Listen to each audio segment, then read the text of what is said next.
కేంద్ర ప్రభుత్వం కీలక నిర్ణయం దిశగా అడుగులు వేస్తోంది. లోక్సభ, అసెంబ్లీ స్థానాలను 50% పెంచే ప్రతిపాదనపై ముందుకెళ్తోంది.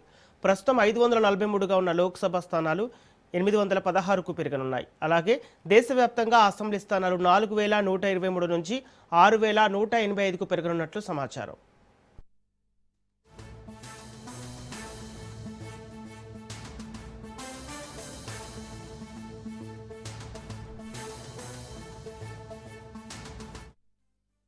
రాష్ట్రాల వారీగా చూస్తే తెలంగాణలో అసెంబ్లీ స్థానాలు 179కి, ఆంధ్రప్రదేశ్లో 263కు పెరగనున్నాయి. లోక్సభ స్థానాలు ఏపీలో 25 నుంచి 38కి, తెలంగాణలో 17 నుంచి 26కు చేరే అవకాశం ఉంటుంది. ఈ కీలక బిల్లును ప్రస్తుత పార్లమెంటు సమావేశంలోనే ప్రవేశపెట్టాలని కేంద్రం యోచిస్తోంది. 2029 ఎన్నికల నుంచే అమలు చేయాలనే ప్రణాళిక కూడా సిద్ధమవుతోంది. ఇప్పటికే ఈ అంశాన్ని ఎన్డీఏ సమావేశంలో భాగస్వామ్య పక్షాలకు కేంద్రం వివరించింది.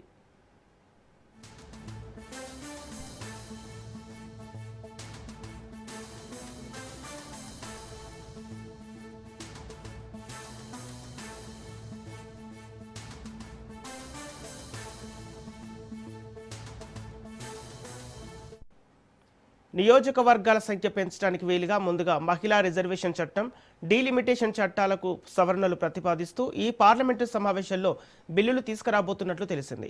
లోక్సభలో ఇందుకు సంబంధించిన బిల్లు ఆమోదం పొందిన తర్వాత కేంద్ర ప్రభుత్వం డీలిమిటేషన్ కమిషన్ ఏర్పాటు చేసి చకచకా సీట్ల పెంపు కార్యక్రమం పూర్తి చేసి 2029 ఎన్నికల్లో అమలు చేయనున్నట్లు తెలుస్తోంది. సీట్ల పెంపు దమాషా ప్రకారం ఎస్సీ, ఎస్టీ రిజర్వేషన్లు కూడా పెరుగుతాయని సమాచారం.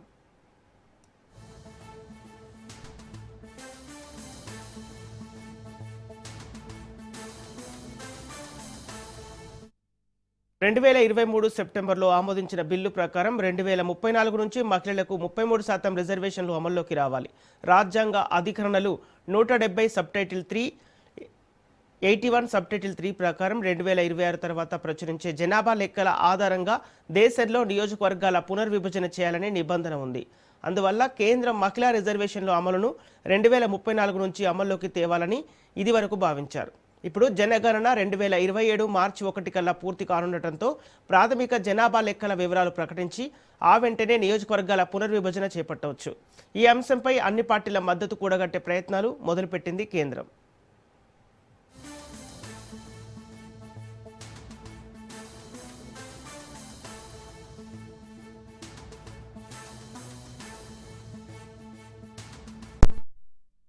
జనగణన తర్వాత అందులో వచ్చిన లెక్కల ఆధారంగా దమాషా ప్రకారం సీట్ల పెంపునకు అనుమతి వస్తే ఉత్తర, దక్షిణ భారతదేశాల మధ్య తేడా వచ్చే అవకాశం ఉందని తొలి నుంచి దక్షిణాది రాజకీయ పార్టీలు ఆందోళన వ్యక్తం చేస్తున్న నేపథ్యంలో అన్ని రాష్ట్రాల్లో సగటున లోక్సభ, అసెంబ్లీ సీట్లు 50% పెంచాలని నిర్ణయించినట్టు తెలిసింది. దీనివల్ల అన్ని రాష్ట్రాలకు ఇప్పుడున్న రాజకీయ ప్రాతినిధ్యం యథాతథంగా కొనసాగే అవకాశం ఉంటుందని సమాచారం.